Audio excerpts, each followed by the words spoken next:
एक मुल्क में एक बहुत बड़ा बादशाह था। उसके पास बेशुमार दौलत थी, लेकिन अफसोस उसके दिल में एक बीमारी लग गई थी, तकब्बुर यानी घमंड की।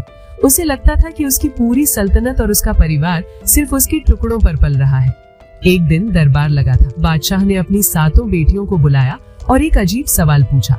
उसने पूछा, मेरी बच्चियों, सच सच बताओ, तुम किसका दिया खाती हो? 6 बड़ी बेटियों ने वही कहा जो बादशाह सुनना चाहता था। वो बोली, अब्बा हुजूर, हम आपका दिया खाते हैं, आप न हो तो हम भूखे मर जाएं। बादशाह ये सुनकर फूला न समाया। लेकिन कहानी में मोड़ तब आया जब बारी आई सबसे छोटी बेटी जायरा की। जायरा बड़ी नेक और दीनदार थी। जब बादशाह ने उससे पूछा तो जायरा ने बड़ी नरमी से लेकिन सच्चाई के साथ कहा, अब्बा हुजूर, आप मेरे वालिद हैं, मैं आपकी इज्जत करती हूँ, लेकिन हकीकत ये है कि मैं अपने मुकद्दर का खाती हूँ और मुझे खिलाने वाली जात सिर्फ अल्लाह की है, आप तो बस एक जरिया है। ये सुनना था कि बादशाह का चेहरा गुस्से से लाल हो गया। उसके अहंकार को चोट लग गई थी। उसने सोचा, इसकी इतनी जुर्रत। उसने उसी वक्त एक खौफनाक फैसला लिया। उसने कहा, तुझे अपने खुदा और अपनी किस्मत पर बड़ा भरोसा है ना? ठीक है, अब मैं तेरा निकाह एक ऐसे आदमी से कराऊंगा जो खुद दाने दाने को मोहताज है, फिर देखता हूँ तेरा मुकद्दर तुझे क्या खिलाता है। बादशाह ने अपनी लाडली बेटी का निकाह जंगल में पड़े एक बीमार, अपाहिज और गरीब लकड़हारे से करवा दिया। वो बेचारी शहजादी जो फूलों की सेज पर सोती थी, उसे वीरान जंगल में धक्के खाने के लिए छोड़ दिया गया। जरा सोचिए, उस बेटी पर क्या गुजरी होगी। न सर पर छत, न खाने को रोटी, और सामने एक बीमार शौहर जिसकी हालत देखी नहीं जाती थी। लेकिन जायरा ने हार नहीं मानी। उसने अपने शौहर को बोझ नहीं समझा, बल्कि उसकी खिदमत को अपना फर्ज मान लिया। वो जंगल से लकड़ियां चुनती, मेहनत मजदूरी करती और अपने पति का इलाज करती। उसकी नेकी देखिए, उसके पास खुद खाने को कम होता था, लेकिन जंगल में एक बिल था जहाँ एक सांप रहता था।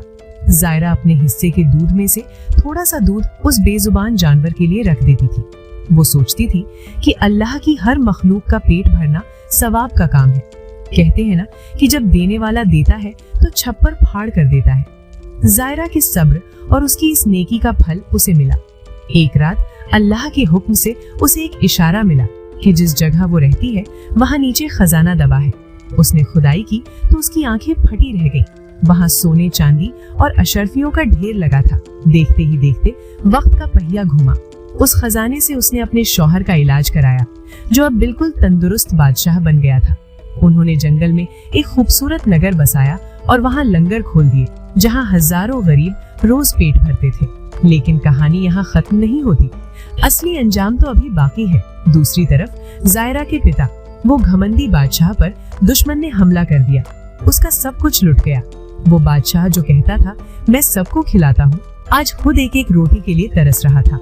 किस्मत की मार देखिए, भटकते भटकते वो बादशाह और उसकी 6 बेटियां उसी लंगर में पहुंचे जो जायरा चलाती थी। जब जायरा ने अपने बूढ़े पिता को फटे हाल कतार में खड़े देखा तो वो दौड़कर उनके पास गई। बादशाह ने उसे पहचाना नहीं। उसने कांपते हाथों से भीख मांगी। तब जायरा ने रोते हुए कहा, अब्बा हुजूर, मैं आपकी वही छोटी बेटी हूँ जिसने कहा था कि हर इंसान अपने मुकद्दर का खाता है। उस पल बादशाह के हाथ से प्याला गिर गया। उसे अपनी गलती का एहसास हुआ। वो रोने लगा। उसने कहा, बेटी, तू सच कहती थी, आज मेरे पास तख्त नहीं है, लेकिन तू मुझे खिला रही है। वाकई रिस्क का मालिक बंदा नहीं, सिर्फ खुदा है। तो दोस्तों, इस कहानी से हमें क्या सीख मिलती है? यही कि कभी भी अपनी नौकरी, अपने पैसे या अपनी ताकत पर घमंड मत करना। वक्त बदलते देर नहीं लगती। बादशाह को फकीर और फकीर को बादशाह बनाना उस ऊपर वाले के हाथ में है। हम तो बस एक जरिया है। अगर आपको ये कहानी दिल को छू गई हो तो वीडियो को लाइक जरूर करें। ऐसी ही बेहतरीन कहानियों के लिए चैनल को सब्सक्राइब करना ना भूलें।